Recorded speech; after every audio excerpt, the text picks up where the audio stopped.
Sir നമസ്കാരം. നമസ്കാരം. SNDP യോഗം ജനറൽ സെക്രട്ടറി വെള്ളാപ്പള്ളി നടേശൻ്റെ പേരിലുള്ള മൈക്രോ ഫിനാൻസ് തട്ടിപ്പ് കേസ് വർഷങ്ങളായി ഇങ്ങനെ നീണ്ടു പോകുന്ന ഈ കേസിൽ ഇനിയും ഒരു നിയമവ്യവഹാരം ആയിട്ടില്ല. ഇപ്പോൾ ബഹുമാനപ്പെട്ട കോടതി തന്നെ വടിയെടുത്തിരിക്കുന്നു, അന്ത്യശാസനം നൽകിയിരിക്കുന്നു. ജൂൺ 15-ാം തീയതി, അതായത് 2026 ജൂൺ 15-ാം തീയതിക്കകം മൈക്രോ ഫിനാൻസുമായി ബന്ധപ്പെട്ട വെള്ളാപ്പള്ളി നടേശനും അദ്ദേഹത്തിൻ്റെ യൂണിയൻ ഭാരവാഹികളുമെല്ലാം പ്രതിയായ ഈ കേസിലെ എത്ര കേസുണ്ടോ അത്ര കേസുകളിലും സമ്പൂർണമായ അന്വേഷണം പൂർത്തിയാക്കി കോടതിയിൽ റിപ്പോർട്ട് കൊടുത്തിരിക്കണം. ഇനിയൊരു അവസരമില്ല, ഒരു കാരണവശാലും ഇനി അവധി നീട്ടി നൽകില്ല എന്ന് തന്നെയാണ് കോടതിയുടെ അന്ത്യശാസനം എന്ന പോലെ ഇപ്പോൾ അത് കോടതിയുടെ ഉത്തരവ് പുറത്തു വന്നിരിക്കുന്നത്. കഴിഞ്ഞ കുറേ കാലങ്ങളായി, അതായത് എനിക്ക് തോന്നുന്നു VS അച്യുതാനന്ദൻ്റെ കാലം മുതൽ തന്നെ ഈ മൈക്രോ ഫിനാൻസ് കേസുമായി ബന്ധപ്പെട്ട് ഒരുപാട് വിവാദങ്ങൾ ഉണ്ടായിട്ടുണ്ട്. VS അച്യുതാനന്ദൻ തന്നെയാണ് മൈക്രോ ഫിനാൻസ് തട്ടിപ്പുമായി ബന്ധപ്പെട്ട് ആദ്യം വെള്ളാപ്പള്ളി നടേശനെതിരെ രംഗത്ത് വന്ന രാഷ്ട്രീയ നേതാവ് എന്നാണ് എൻ്റെ ഓർമ്മ. ഒരു രാഷ്ട്രീയ നിരീക്ഷകൻ എന്ന രീതിയിലും കേരളത്തിൽ നടക്കുന്ന ഇതുപോലുള്ള പൊതുസമൂഹത്തിൽ നടക്കുന്ന പ്രശ്നങ്ങൾ അടുത്തറിയുകയും പ്രത്യേകിച്ച് വെള്ളാപ്പള്ളി നടേശനുമായി ബന്ധപ്പെട്ട നിരവധി നിയമവ്യവഹാരങ്ങൾ നോക്കിക്കാണുകയും ചെയ്തിട്ടുള്ള ഒരു മാധ്യമപ്രവർത്തകൻ എന്ന രീതിയിൽ എന്താണ് സാറിൻ്റെ ഈ കാര്യത്തിലുള്ള ഒരു നിരീക്ഷണം? രോഗി ഇച്ഛിച്ചതും വൈദ്യൻ കൽപ്പിച്ചതും പാല് എന്ന് പറയുന്ന പോലെയാണ് VD സതീശനെ സംബന്ധിച്ചിടത്തോളം ഇപ്പോൾ ഉണ്ടായിട്ടുള്ള ഈ ഹൈക്കോടതിയുടെ ഉത്തരവ്. കാരണം VD സതീശന് നിയമപരമായി മാത്രമേ നീങ്ങുകയുള്ളൂ എന്ന് കൃത്യമായിട്ട് നമുക്ക് അറിയാം. അതിൻ്റെ ഭാഗമായിട്ടാണ് ആലപ്പുഴയിൽ AV തോമസ് എന്ന് പറയുന്ന KSU പ്രവർത്തകനെ, അതായത് ഇപ്പോഴത്തെ MLA ക്രൂരമായി മർദ്ദിച്ച കേസിൽ തുടരന്വേഷണം അദ്ദേഹം പ്രഖ്യാപിച്ചത്. അദ്ദേഹം പുനരന്വേഷണം എന്നാണ് പറഞ്ഞത്, തെറ്റാണ്. ആ പ്രഖ്യാപിച്ചത് ആരുടെ ഉത്തരവ് പ്രകാരമാണ്? അവിടുത്തെ കോടതിയുടെ ഉത്തരവ് പ്രകാരമാണ്. ആ കോടതിയുടെ ഉത്തരവ് ഞങ്ങൾ നടപ്പിലാക്കുകയാണ് എന്നാണ് ചിരിച്ചുകൊണ്ട് അദ്ദേഹം പറഞ്ഞത്. അദ്ദേഹം എന്താണോ ആഗ്രഹിച്ചത് അത് കോടതി ഉത്തരവുണ്ടല്ലോ, അത് ഞങ്ങൾ നടപ്പിലാക്കിയില്ലെങ്കിൽ പ്രശ്നമാണ്. അതേപോലെ തന്നെയാണ് ഇപ്പം ഈ നമ്മുടെ വെള്ളാപ്പള്ളി നടേശൻ ബഫൂൺ എന്നാണ് വെള്ളാപ്പള്ളി നടേശൻ VD സതീശനെ വിളിച്ചിട്ടുള്ളത്. അപ്പോൾ ബഫൂണായ ഒരാളെ മുന്നിലേക്കാണ് ഇപ്പം എന്ത് കിട്ടിയിരിക്കുന്നത്? കോടതി ഉത്തരവ് കിട്ടിയിരിക്കുന്നത്. അത് നടപ്പിലാക്കാതെ എന്തെങ്കിലും മാർഗമുണ്ടോ VD സതീശന്? ഒരു കാര്യം കൂടി എടുത്തു പറയട്ടെ, മുഖ്യമന്ത്രി തന്നെയാണ് നിയമവകുപ്പും കൈകാര്യം ചെയ്യുന്നത് എന്നുള്ളത് കൂടി ഈ ഒരു വിഷയത്തിൽ എടുത്ത് കാണേണ്ട കാര്യം തന്നെ. അല്ല, നിയമവകുപ്പ് എന്ന് പറഞ്ഞാൽ കൃത്യമായി നിയമത്തെ കീറിമുറിച്ച് അതെങ്ങനെ സാധാരണക്കാർക്ക് പ്രയോജനപ്പെടുത്താം എന്ന് കൃത്യമായിട്ട് അറിയുന്ന ഒരാളാണ് ആര്? അഭിഭാഷകൻ കൂടിയായ VD സതീശൻ. അതായത് വെള്ളാപ്പള്ളി നടേശൻ കഴിഞ്ഞ കാലങ്ങളിലെല്ലാം അട്ടഹസിക്കുകയും അപഹസിക്കുകയും പുച്ഛിക്കുകയും ചെയ്തിട്ടുള്ള ഒരാളാണ് VD സതീശൻ. ഒരു കാര്യവുമില്ലാതെ അദ്ദേഹത്തെ നിരന്തരമായി വേട്ടയാടാൻ ശ്രമിച്ചു. എന്നിട്ട് എന്താ ഉണ്ടായത്? എത്ര വേട്ടയാടുന്നോ അത്രയ്ക്കും അദ്ദേഹത്തിന് നേട്ടങ്ങളുണ്ടായി. മുസ്ലിം സമുദായവും ക്രിസ്ത്യൻ സമുദായവും ഈ വെള്ളാപ്പള്ളിയുടെ ഇത്തരത്തിലുള്ള സമീപനങ്ങൾ കൊണ്ട് ചേർത്ത് പിടിക്കുകയായിരുന്നു VD സതീശനെ ചേർത്ത് പിടിച്ച് മുഖ്യമന്ത്രി സ്ഥാനം വരെ കിട്ടുന്നതിൽ നിർണായക പങ്ക് വഹിച്ചത് മുസ്ലിം ലീഗാണെന്ന് ഇന്നിപ്പോൾ നമുക്ക് എല്ലാവർക്കും അറിയാം. പ്രിയങ്ക എന്ന് പറയുന്ന വയനാട് MP-യോട് കാര്യങ്ങൾ പറഞ്ഞ് ഇവിടെ ജനങ്ങളുടെ ഹിതം ഇതാണ്, അതിന് മറികടന്നാൽ പ്രശ്നമാണ്, ജനങ്ങൾ വികാരത്തോടൊപ്പം നിൽക്കണമെന്ന് പറഞ്ഞപ്പോൾ വേറെ ഒന്നും രാഹുൽ ഗാന്ധിക്ക് നോക്കാൻ ഒക്കെ ആവശ്യം വന്നില്ല. അവിടെ KC വേണുഗോപാലിന് പിന്തുണ പ്രഖ്യാപിച്ച വെള്ളാപ്പള്ളി നടേശന് ആരെങ്കിലും വില വെച്ചിട്ടുണ്ടോ? ഒരാൾ പോലും വില വെച്ചില്ല. വെള്ളാപ്പള്ളി നടേശനും സുകുമാരൻ നായരൊക്കെ നമ്മൾ കണ്ടിടത്തോളം സമൂഹത്തിലെ പുഴുക്കുത്തുകളായി ജനങ്ങൾ ഇപ്പോൾ കൃത്യമായി മനസ്സിലാകുകയും അവരെ ഒരു പരിഹാസ കഥാപാത്രങ്ങളായി മാത്രം കാണുകയും ചെയ്യുന്ന ഒരു അവസ്ഥയിലേക്ക് അവർ എത്തിപ്പെട്ടു. അദ്ദേഹം പറഞ്ഞ എന്താ, 100-ൽ പരം സീറ്റ് കിട്ടുകയാണെങ്കിൽ അദ്ദേഹം SNDP സംസ്ഥാന പ്രസിഡന്റ് സ്ഥാനം രാജിവെക്കുന്നതാണ്. അങ്ങേര് ഇന്നേ വരെ രാജിവെച്ചിട്ടുണ്ടോ? അത് VD സതീശൻ ചോദിക്കാനും പോണില്ല. കാരണം 90 വയസ്സായ ഒരാളുടെ അത്തും പുത്തി ഇല്ലാത്ത കാര്യങ്ങളാണ് എന്നാണ് അദ്ദേഹം പറഞ്ഞതുകൊണ്ട് നമുക്ക് അതിലേതാവാം. പക്ഷേ ഇപ്പോൾ നിയമത്തിന്റെ പ്രശ്നത്തിൽ വരുമ്പോൾ VD സതീശന് നിയമങ്ങൾ നോക്കിയേ പറ്റുള്ളൂ. 300 കേസുകളാണ് മൈക്രോ ഫിനാൻസിന്റെ കാര്യത്തിൽ ഉള്ളത്. അതിലെന്താണ്, കുറഞ്ഞ തുകയ്ക്ക് കുറഞ്ഞ പലിശയ്ക്ക് ഗവൺമെന്റ് കൊടുത്ത ഫണ്ട് അമിത പലിശയ്ക്ക് കൊടുത്ത്, വട്ടിപ്പലിശയ്ക്ക് കൊടുത്ത് സാധാരണ ജനങ്ങളുടെ ഈഴവരുടെ കണ്ണിൽ ചോരയില്ലാതെ അവരെ സ്ഥലമടക്കം അക്വയർ ചെയ്ത് ജപ്തി ചെയ്യാനുള്ള ഭീഷണിയുമായി നടക്കുന്ന ഒരു സംവിധാനമാണ് ഈ മൈക്രോ ഫിനാൻസ്.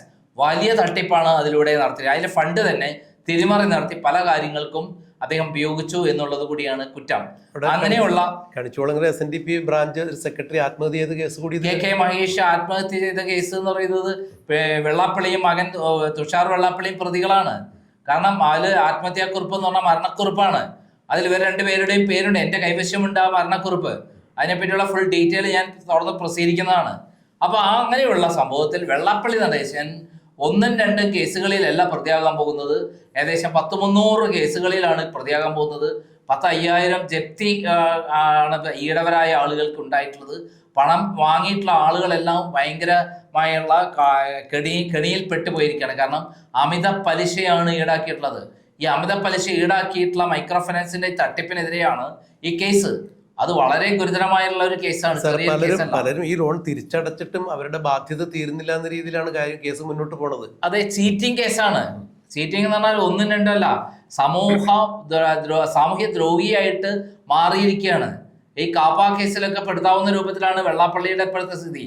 വയസ്സായ ഒരാളെ അങ്ങനെ ഒന്നും പെടുത്തില്ലായിരിക്കാം.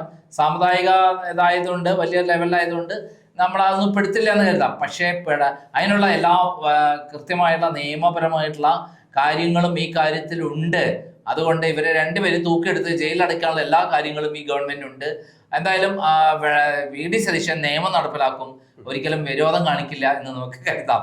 കാരണം ആരോടും വിരോധം കാണിക്കില്ല. അതേസമയം നിയമം നടപ്പിലാക്കുമ്പോൾ തീർച്ചയായും വെള്ളാപ്പള്ളി നടേശൻ ഇത്രയും കാലം തൊടാൻ പറ്റാത്ത സ്ഥലത്ത് തൂക്കിയെടുത്ത് ജയിലിൽ കൊണ്ടുവരാൻ വേറെ യാതൊരു പ്രശ്നവുമില്ല. ഹൈക്കോടതി ഉത്തരവുണ്ട്. അതിനെ മറികടക്കാൻ കേരള ഗവൺമെന്റ് കഴിയില്ല. അല്ലെങ്കിൽ ഗവൺമെന്റ് എടുത്ത് തീരുമാനം എന്തെങ്കിലും ആവണ്ടേ, അതൊന്നും ഇതിൻ്റെ അകത്ത് ഉണ്ടാവില്ല. കാരണം വെള്ളാപ്പള്ളി നടേശനെ പോലെ ഒരു ക്ഷുദ്രജീവി ഇവിടെ പുറത്ത് ജീവിക്കുന്നത് ജനങ്ങൾക്ക് ബുദ്ധിമുട്ടാണ്.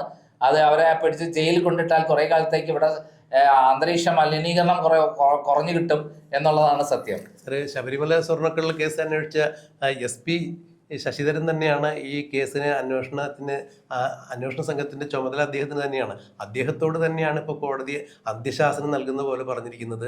ഒരു കാരണവശാലും ഇനിയൊരു തീയതി നീക്കി തരില്ല, ജൂൺ 15 മുമ്പ് റിപ്പോർട്ട് സമർപ്പിച്ചിരിക്കണം എന്ന് പറയുമ്പോൾ കൃത്യമായൊരു നിയമവ്യവഹാരം ഇവിടെ പ്രതീക്ഷിക്കത്തക്കത് തന്നെയാണ്. അല്ല, ജൂൺ 15 എന്ന് പറയുന്നത് ആകെ കുറച്ച് ദിവസങ്ങളാണുള്ളത്. ഇത് മെയ് ഇപ്പോൾ 21ആയി. ഇനി വെറും എത്ര ദിവസമുണ്ട്? 24 ദിവസമുണ്ട്. 24 ദിവസത്തിനുള്ളിൽ ഇവർക്കെതിരെയുള്ള കേസുകൾ കംപ്ലീറ്റ് എല്ലാം റെഡിയാക്കി വെച്ചിരിക്കുകയാണ്. അപ്പോൾ അതെടുത്ത് പിണറായി വിജയന്റെ അന്ത്യശാസനം ഉള്ളതുകൊണ്ടാണ് ഇവര് വേറെ ഒന്നും ചെയ്യാതിരുന്നത്. ആ മറ അവിടെ നീങ്ങിക്കഴിഞ്ഞു.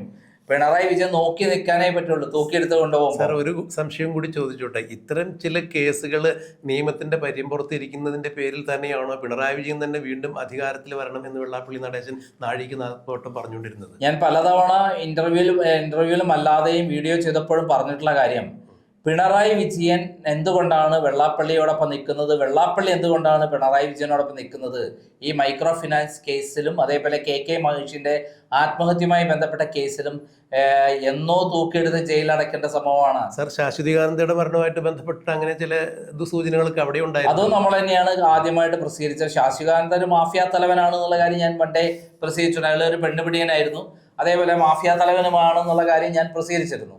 അതിനുശേഷം അദ്ദേഹത്തിന്റെ ആലുവ മണപ്പുറത്ത് വെച്ചിട്ടുള്ള മരണം തീർച്ചയായും ഒരു കായികാഭ്യാസിയും ഒരു നന്നായി നീന്തൽ വിദഗ്ധനുമായ ശാശ്വതികാനന്ദയെ കൊന്നതാണ്. അതായത് പാലിൽ പ്രമേഹത്തിന്റെ ഗുളിക കയറ്റി അദ്ദേഹത്തിന് ഒരു അബോധാവസ്ഥ വന്ന ശേഷം തലയ്ക്കടിച്ചിട്ട് വെള്ളത്തിൽ തള്ളി, പിന്നെ നീന്താൻ കഴിയില്ല. അപ്പോൾ ആ രൂപത്തിലാണ് അദ്ദേഹത്തെ കൊന്നത് എന്നുള്ള അന്ന് ഞാൻ ക്രൈം റിപ്പോർട്ട് ചെയ്തതാണ്. ആദ്യമായി ക്രൈമാണ് ആ വാർത്ത പുറത്തു കൊണ്ടുവരുന്നത്, ക്രൈം വാരിക. അപ്പം ഇവിടെ കൃത്യമായി പറഞ്ഞാൽ വെള്ളാപ്പള്ളി നടേശന്റെ പതനം തുടങ്ങിയിരിക്കുന്നു. ഇത്രയും കാലം വെള്ളാപ്പള്ളി നടേശൻ ഒരു സാമ്രാജ്യം കെട്ടിപ്പടുത്ത് SNDP എന്ന് പറയുന്ന പ്രസ്ഥാനം കയ്യിൽ വെച്ച് ഈഴവരെ പറ്റിച്ച് കോടാനുകോടി രൂപ തട്ടിയെടുക്കുന്ന പരിപാടിയായിരുന്നു. കോളേജുകളിൽ നടക്കുന്ന അനധികൃത നിയമനം വഴി അദ്ദേഹം ഏകദേശം 4000 കോടി രൂപയാണ് തട്ടിയിട്ടുള്ളത് എന്ന് കണക്കുദ്ധരിച്ച് തന്നെ അതിൻ്റെ സംരക്ഷണ സമിതിയുടെ സെക്രട്ടറി രാജീവൻ നമുക്ക് ഇന്റർവ്യൂ തന്നിരുന്നു. ഇപ്പോൾ 100 കോടി രൂപ പലരിൽ നിന്ന് പിരിച്ചു വെച്ചിരിക്കുകയാണ് നിയമനങ്ങൾക്ക് വേണ്ടിയിട്ട്. അപ്പോൾ എല്ലാം കൊണ്ടും പണം കൊണ്ട് ആറാട്ട് നടത്തുന്ന വെള്ളാപ്പള്ളിയെ സംബന്ധിച്ചിടത്തോളം അതിൻ്റെ ഒരു ഓഹരി പിണറായി വിജയന് കൊടുത്തിട്ടാണ് ഇത് എത്രയും കാലം അദ്ദേഹം എല്ലാ തരത്തിലും സംരക്ഷിച്ച് നിർത്തിയത്. മാത്രമല്ല, പിണറായി വിജയന്റെ ഇംഗിതങ്ങൾക്കനുസരിച്ച് എന്ത് വൃത്തികേട് പറയാനും വിഷം തുപ്പാനും പറ്റിയൊരു ജീവി മാത്രമായിരുന്നു വിഷം തുപ്പുന്ന ജീവിയായിരുന്നു വെള്ളാപ്പള്ളി നടേശൻ. പക്ഷേ VD സതീശൻ വന്നപ്പോൾ അത്തരം കാര്യങ്ങൾക്കൊക്കെ മറനീക്കി മാറ്റം വന്നു.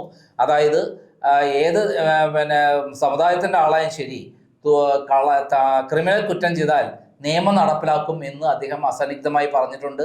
ഇപ്പോൾ നിയമം നടപ്പിലാക്കാൻ ഹൈക്കോടതി തന്നെ ഉത്തരവിട്ട സ്ഥിതിക്ക് വെള്ളാപ്പള്ളി നടേശൻ ഈ 25-ാം തീയതിക്കുള്ളിൽ 25 ദിവസം കഴിഞ്ഞാൽ, അതായത് ജൂൺ 15-ാം തീയതിക്ക് മുമ്പായി തന്നെ അറസ്റ്റിലാകും എന്നുള്ള കാര്യത്തിൽ സംശയമില്ല. കാരണം അത്രയും കൃത്യമായ കേസാണ് മൈക്രോ ഫിനാൻസ് കേസ് എന്ന് പറയുന്നത്.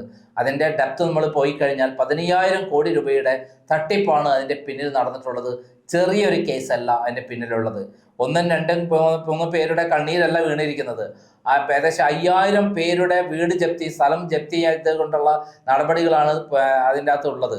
അത്തരം ആളുകളുടെ കണ്ണീര് വീണ ആ സംഭവത്തിൽ യാതൊരു ഉളുപ്പുമില്ലാതെ, യാതൊരു വിഷവുമില്ലാതെ നിൽക്കുന്ന ഒരു ഭീകര ജീവിയാണ്, തട്ടിപ്പ് വീരനാണ് ഈ പറയുന്ന വെള്ളാപ്പള്ളി നടേശൻ. എല്ലാവർക്കും അറിയാം. ഈടവരാരും തന്നെ ഇപ്പോൾ ഈ വെള്ളാപ്പള്ളി നടേശനെ ഒരു തരത്തിലും അംഗീകരിക്കുന്നില്ല. മാത്രമല്ല SNDPന്റെ പ്രസിഡന്റ് ആയിരിക്കാനുള്ള യോഗ്യത അദ്ദേഹത്തിനില്ല. കാരണം കണക്കും കാര്യം അധികം ബോധിക്ക് വയ്ക്കാറില്ല കമ്പനി നിയമപ്രകാരം. അപ്പോൾ ആ സന്ദർഭം എല്ലാ നിയമങ്ങളും ലംഘിച്ചുള്ള വെള്ളാപ്പള്ളി നടേശന്റെ പതനമാണ് നമ്മൾ കാണാൻ പോകുന്നത്. അതിൽ അദ്ദേഹത്തിന്റെ കുടുംബസമേതം ഉള്ള ഒരു പതനമായിരിക്കും. ഇനി വെള്ളാപ്പള്ളി എന്ന് പറയുന്ന സാധനം ഈ പറയുന്ന കേസ് കഴിഞ്ഞാൽ ഇവിടെ കേരളത്തിൽ ആരും വില വെക്കാത്ത ഒരു സംഭവമായി മാറും എന്നുള്ള കാര്യത്തിൽ സംശയമില്ല.